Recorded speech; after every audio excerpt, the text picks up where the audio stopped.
Hi guys, ito yung farm namin. Ang dami-daming tanim.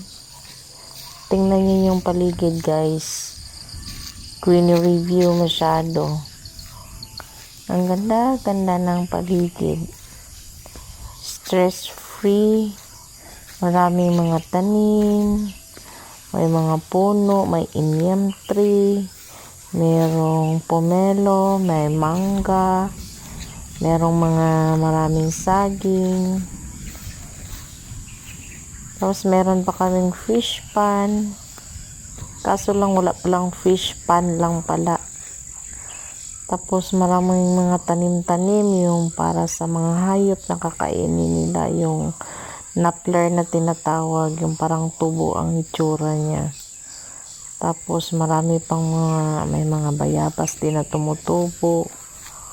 Tapos marami mga damo-damo na makain ng mga hayop, kambing, baka, karabaw. Tapos meron ding Gimelina tree. O kahit ano-ano pang mga tanim guys, ang dami-dami. Kaya ang ganda-ganda tumira sa bundok o sa bukid o sa mga remote areas kasi napapaligiran ka ng mga tanim na mga fresh masyado tingnan. Ang ganda-ganda talaga.